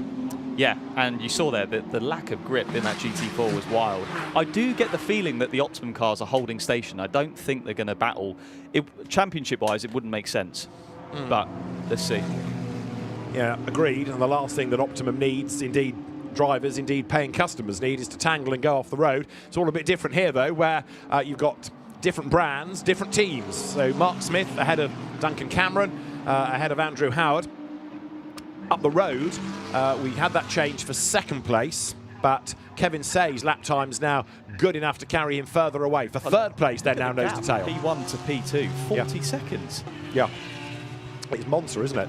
So this now is the battle on for third, where you've got Nick Jones and Giacomo Petrobelli almost together. And either Nick and or that Porsche do not seem to like these in-between conditions. It's not dry, but it's certainly not wet. So it seems to me with this new Pirelli wet, if you don't quite fire it up properly and you go straight out of the window of grip, the drop-off in grip is huge. I mean, the difference we're seeing in lap times between some cars and others is insane. We saw in qualifying in the dry, these drivers are fairly close together, but right now there's like 9-10 seconds between cars. And another car that is reveling in these conditions is the Honda, 5th overall now, the Bridger Motorsport Honda NSX. There it is, Chun Chun Gip at the wheel. That car could get perhaps to the podium by the end of the race. Chun Chun Gip raced a couple of years ago in this country in the MSVR Miata Trophy. He's done some single-seater racing. He's driven in the British Endurance Championship, stepping up to GT3 level in British GT this year. It's a single car team, so it's a real underdog squad, but they've played it right. The car did its best lap of the race last time through, and Chun Chun Gip is absolutely flying, and he's trying to get himself up now alongside the Aston Martin of Giacomo Petrobelli. It didn't quite work, but another place to be gained by that Honda is on the cards. Petrobelli is struggling, and the Honda, look at the drive off the corner. Chun Chun Gip to the outside line, down now towards the Hislop chicane. Ahead of them, you've got Nick Jones, and round the outside goes the Honda. Right, so that puts him up now into fourth. He's going to pick off the Porsche, maybe on this lap as well. I think he's got a chance of a podium. That's absolutely. And we did not expect that at the start of the weekend, that's for sure. That Honda's just been improving round by round. So good to see it so strong at the end of this race. There was one of them, Heikki Lotus, is there on a slightly odd line. I'm hoping he was just getting out of the way rather than having a problem and getting offline. But yeah, Chun Chun Gip could be the hero of the day here. Talk about the underdog entry. He's closing on Nick Jones down towards Lodge, but that Honda is absolutely on a mission. So Kevin Say leads by 43.6 seconds. Here's the battle for third place, and Chun Chun Gip will be ahead by the time they get to the timing line. He goes through. Now, his lap was a 1:40. He's got 11 seconds to make up. He's a second a lap quicker than Simon Orange. He's not going to get second unless the McLaren makes a mistake with only 6 minutes on the clock. But what a drive, what a performance for the Bridger Motorsport team, for Chun Chun Gip and Luke Garlick. Yeah, brilliant job. What a result. Yeah. And I must say, Dawson looks quick as well, 3 cars behind, but he is on his last track limit warning. So the last few laps he's been abusing turn 1 and turn 3. Whoa, and that's Nick Jones off the road. He's got it wrong going through Island Bend, and Nick Jones slithers his way around the corner. Does he get back onto the road? No, he stays on the grass, but it was a big, long, lazy slide. And now the problem is, can he get the car fired up? And then can he get off that wet grass? And you can see the barrier from earlier with that Ravi Ramyid crash. That's Still got bits in it, doesn't it? Yeah. But I think he's beached, is he? Go on, Nick, get it going. He's got it moving. There we go. Well done. Just to go back, as you look at these two cars that are on different laps coming to his lot, go back to that Honda. That Honda was last on the grid in GT3. Is this the perfect example of why you should never give up in a race? You know, you might not have had the pace in qualifying, but with changeable conditions and getting the strategy right and the right call on the right tyre at the right time, a podium result from last on the GT3 grid. Top job. This is it. And I know we always complain in the UK about weather, but for racing, British GT, this is what it's all about. So, Kevin Say, the Hong Kong Macau driver, well clear in the lead of the race, as Luke Garlick thinks, really? A podium? Yes, bring it on. And Chun Chung is getting closer. It was 10 seconds. It's now 7.4 for second place. Could it be on for the Honda? That last lap was a 37.3, and although Simon Orange did a personal best, it was a 40.9. So 3.6 seconds faster. Is that underdog Honda than the McLaren of Simon Orange that is being chased? And it has good straight line speed, so if he gets to the back of Orange, there's every chance he gets past. Yeah. It's got good traction, good straight line speed. Right now, that thing is on rails. Meanwhile, Morgan Tilbrook, 10 seconds a lap quicker than Andrew Howard, has just gained a place. Kevin Say is in the battle pack as well to put laps on them. Morgan Tilbrook, quickest man on the racetrack on a 35.1, is now up into 8th place overall. Through he goes, and there are more places to be gained now that he's on the right tyre. He's on the slicks. He's going to pick off Duncan Cameron on the run towards Denton's, isn't he? Nope, not quite. So have a look at this circuit performance graphic, our race vision powered by AWS, looking at the different sectors of number 77 McLaren and the relative time and the speeds in them. Yeah, I've got to say, Tilbrook's had a really good stint here. Like the whole stint, he's been consistently the quickest car on track. So that graphic there highlights that pretty much. And bear in mind, he said on the grid that he'd had a big accident here in testing and he was still getting over it. Well, this will do something for the confidence, won't it? As now Tilbrook comes up to take 6th place away from Mark Smith. He's already picked off Cameron. Behind them is the charging Kevin Say, the race leader. But here comes Morgan Tilbrook with so much more grip coming off the corner. I mean, they should be quite even here on straight line speed, but Tilbrook seems to have more grip, so he should be able to brake later, around the outside. Move done. Beautiful. Really nice pass. Second to third, by the way, the orange McLaren, that's the blue one, if you see what I mean. Simon Orange's car, 4 seconds now ahead. So it's gone from 10 to 7 to 4 in the space of 3 laps. Kevin Say trying to pick his way through the traffic, but second place for the Honda should be on by the end of the race. There are 2 minutes and 36 seconds on the clock. If you're not busy, James, can you go and hide the checkered flag? Because this is one of those races you start to think, if only... I'll be right back. Yeah, we wish it were 2 hours. Great battles going on for everybody, apart from Kevin Say, who in the traffic, a little bit close to Duncan Cameron, and that lets Andrew Howard up the inside. A really good opportunistic move, and Andrew's done it.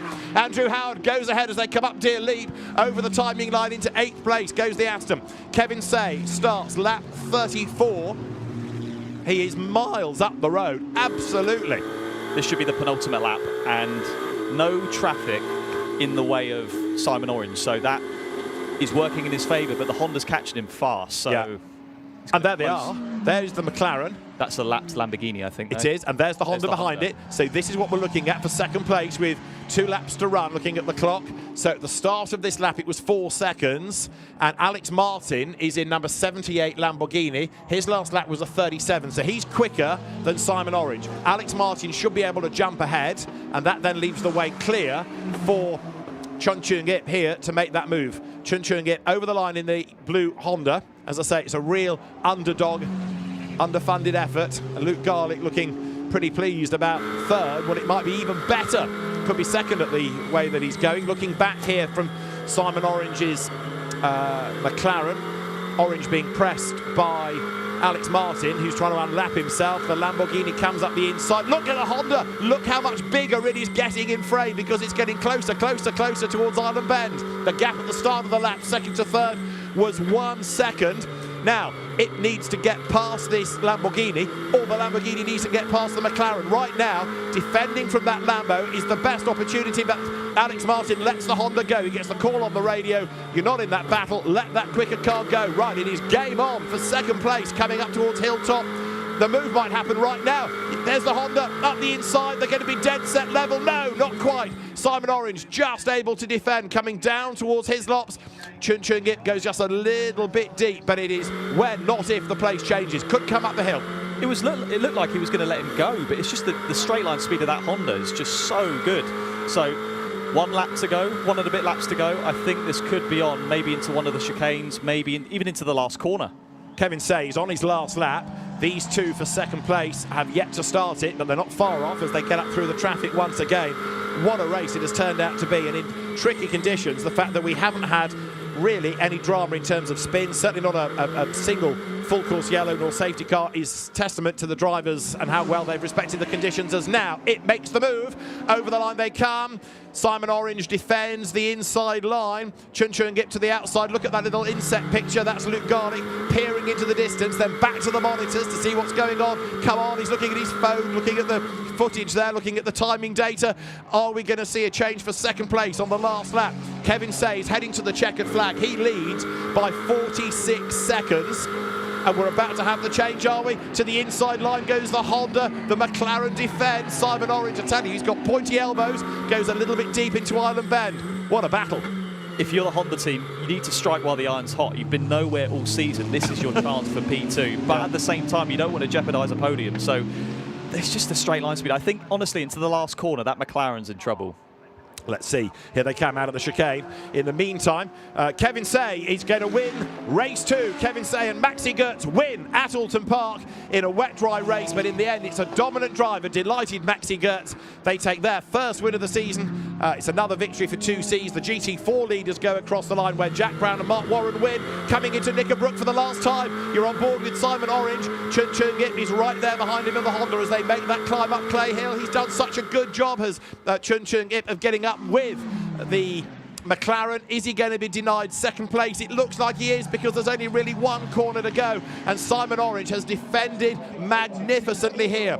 Luke Garlick looks at the screens, looks at his phone. Last corner, last lap, and Chun Chung Ip not quite close enough, but does he get the drive off the corner? Yes, he does, but not enough. It is going to be the McLaren that just hangs on to second place. Great battle. Simon Orange defended really, really well, but Chun Chung Ip from 14th to 3rd. That is really the feel-good story of the day, isn't it? Yeah, it's good to see that. And I've got to say, the number 18 2Cs car, Kevin Say and Max Gertz, clinical, 47 seconds lead from P1 to P2. Made no mistakes. Good first stint, good strategy. Kevin drove amazing as well. Like, wow. I mean, it's got to be one of the most dominant victories in British GT history. Yeah, there's you've got Mark Warren and Jack Brown's class-winning McLaren. If you want to talk about gaps, you're right. First to second, 47.003 seconds. Second to third, 0.19 of a second. So from one extreme to the other. Yeah, and that Honda was matching Kevin for the majority of that second stint. And yeah, what a race. And breathe. Well, indeed, yes. Fantastic racing, and in difficult conditions. No full course yellows, no safety cars, bit of contact between a couple, one spin of note, but fantastic racing from British GT around Oulton Park. So the race winners making their way round to Park Fairmate. And a McLaren 1-2 and a Lotus 3rd. The Jack Mitchell, Stephen Lake car 3rd in GT4. So let's look at the results then with our class winners first of all. In GT3, the outright winner in the Pro-Am class fell to Maxi Gertz, Kevin Say. Silver Am, 3rd overall, Chun Chung Ip and Luke Garlick. In GT4, it was a win for Jack Brown and Mark Warren. They won Pro-Am, and the winning silver class, Carl Luca Hopkinson and Harry George. So Kevin Say and Maxi Gertz the winners, from Simon Orange and Marcus Clatham. Luke Garlick and Chun Chung Ip 3rd. Giacomo Petrobelli 4th with the help of Johnny Adam. Marvin Kirchhoffer and Morgan Tilbrook, who took the fastest lap, coming through for 5th. 6th in the end, Sven Muller and Nick Jones go down to 8th, and you find the class runner-up, Andrew Howard and Tom Wood. And then GT4, 13th and back, Jack Brown and Mark Warren ahead of Harry George and Luca Hopkinson. And then Jack Mitchell and Stephen Lake 3rd in GT4. The cars then making their way in to Park Fairmate. There is Maxi Götz, the bespectacled German driver, very, very happy with that win. And Kevin Say, he was given a good lead, yes, but he extended and extended and extended. Fabulous performance by Kevin Say. There's going to be two very happy 2Cs drivers there for Bryn Lucas to talk to. Very happy. It's got to be the most incredible race that you weren't part of, Maxi. Yeah, so I did many of those races back in the days at Nürburgring and Spa, so there is some experience for sure. I did not many laps in the rain over here in Oulton Park, but I understood the tires quite quickly, how they work, and we adjusted the tire pressures before we started the race. So in the end, yeah, everything went well. We decided to stay on rain tires because it felt pretty good and the right decision to stay on it. Some others pitted and put slicks, and yeah, we tried to stay on it. We changed to slicks then because I was thinking, yeah, it's getting more and more dry, and for Kevin, a slick should be better, and it paid off. Certainly did. I mean, you were so far ahead, Kevin. There was a race behind you, though. What a race behind you. You'll be looking forward to the highlights, of which are coming very, very soon for us, though, and for you. What a great win. Didn't I tell you it was wide open? But yeah, what a drive by Max. I mean, he pulled a gap. And kudos to the team also. We didn't panic. We stayed on the same tires, and we make the right call to switch to slicks in my stint. So perfect strategy, perfect teamwork, and perfect driver. Him. It was a great drive. Well done, both. Thank you. Fabulous stuff, Maxi Götz and Kevin Say. They're in super slow motoring as well, hearing Maxi Götz analysing the tyres. That's where the experience of somebody like Maxi comes. You could argue sometimes he hasn't got the absolute pace of some of the younger GT3 guns that we now see, but he's got all of that experience and able to assess the conditions and work out what should be done for the tyres. So, the real heroes of the day are Luke Garlick and Chun Chung Ip for third place, Bryn.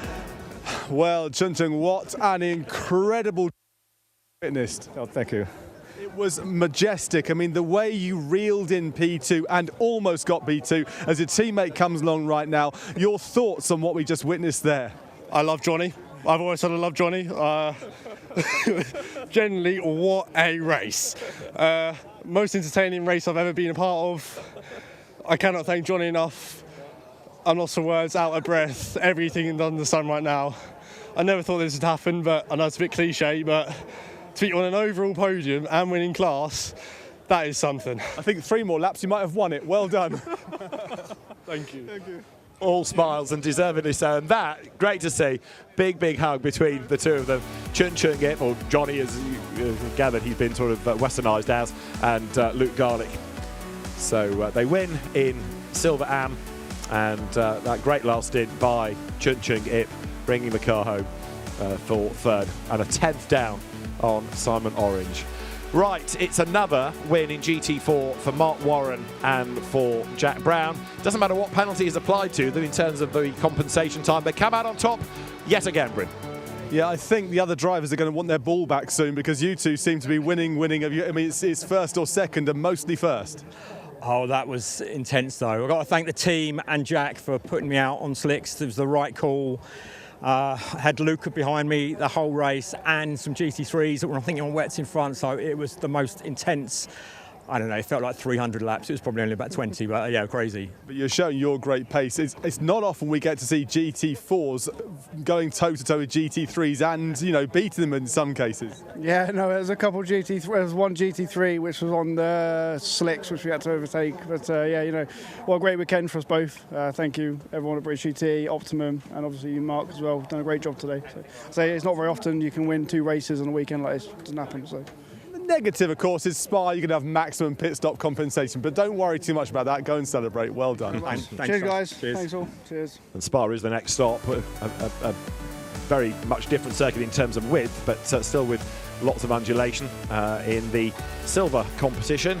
Harry George and Luca Hopkinson then coming through victorious. A 1-2 for Optimum, 2 class wins for Optimum. And a good drive by both Luca Hopkinson and Harry George. Let's rejoin Bryn. Yeah, back of the grid to a decent second place there, and the season's coming to you now, isn't it? Yeah, I mean, at the start we struggled a little bit with the DNF, obviously, at Donington, and then the second round we had a bit of bad luck with his pit stops, but then I felt we redeemed ourselves pretty well today, and we've shown that we've got the pace that we can win races and win the championship, so yeah. Now tell us, was there any strategy involved? Were you not fighting your teammate? Was there any orders going on? I think from the off it was just free rein for both of us. I got a good start. Surprised, honestly, how much grip there was at the start on the new wet compound. But just managed to pick off a few places there and then handed over to Luca, and he's brought it home P2. So can't complain, I guess. It's been a very, very good weekend for your team. Well done, both of you. Thank you very much. Mate. Well, a race that was really about tyres as much as the conditions, but an excellent job done by our GT4 drivers. Mark Warren and Jack Brown leave Oulton Park with a massive advantage in the championship after a double non-score for Ravi Ramid and Charlie Robertson. Then Brandon Templeton and Chris Solkelt third. Harry George and Luca Hopkinson are now fourth, ahead of Ed McDermott and Seb Morris, who'll be back for Spa. Sixth, Stephen Lake and Jack Mitchell. And as far as the GT3 Championship is concerned, Charles Dawson and Cian Jewis have been banking points, so they're 10 up on Kevin Say and Maxi Gertz, with Morgan Tilrock and Marvin Kirchhofer in third. Fourth is Hugo Cook, ahead of Giacomo Petrobelli and Johnny Adam. Top six in GT3 rounded out by Alex Martin. And our Spa race will be the weekend of the 21st, 22nd of June. More GT action next week when GT World Challenge Europe Endurance Cup will be at Monza. Many of the names you've been witnessing today will be in action there, and a 3-hour long distance endurance race is going to be another fascinator. So, Oulton Park then has given us plenty of drama in both races, no question about it. Race 2 being particularly lively. On a greasy track surface, the second race at Oulton Park got underway with Maxi Gertz converting pole position into the race lead. A demon getaway by Sven Muller, putting in briefly second, but he had to fend off the challenge of Sandy Mitchell over the opening few corners, with eventually the Lamborghini getting up the inside at Cascades and going second. It wasn't long, though, before one or two of the teams decided that they were on the wrong tyre and thought about pit stops, before which Callum McLeod got together with Cian Jewis down at Hislops, and the McLaren ultimately would be out of the race. Some drivers pitted to go onto slicks, others braved it out as the rain fell, and with a whack in the back, around went the BMW of Brandon Templeton. Being on the right tyres at the right time was absolutely critical for the race outcome, and many of the teams tried to brave it out to when the pit window opened. The Barwell Lamborghinis, though, had already been in for one tyre change. They hemorrhaged time as Charles Dawson rubbed up against the Mark Warren, Jack Brown GT4 leading McLaren going through Old Hall. On the slick tyres, though, the Honda of Chun Chun Gip was absolutely flying, and he was picking off place by place by place, easily moving past the Nick Jones Sven Muller Porsche on the way to Old Hall. It looked as though a podium might well be on for the Honda. Then it started to look like second place might be on as Nick Jones had a big lose going through Island Bend. The Porsche slithering out of sight. Morgan Tilbrook in 77. McLaren took the fastest lap of the race as his slickshod McLaren worked its way up the order. But race 2 honours went the way of Kevin Say and Maximilian Gertz at the end of a great drive by both, and a really interesting race here at Oulton Park. Well done to the 2Cs Mercedes team. The Mercedes AMG crew coming out on top. Kevin Say and Maxi Gertz win a dramatic race at Oulton Park.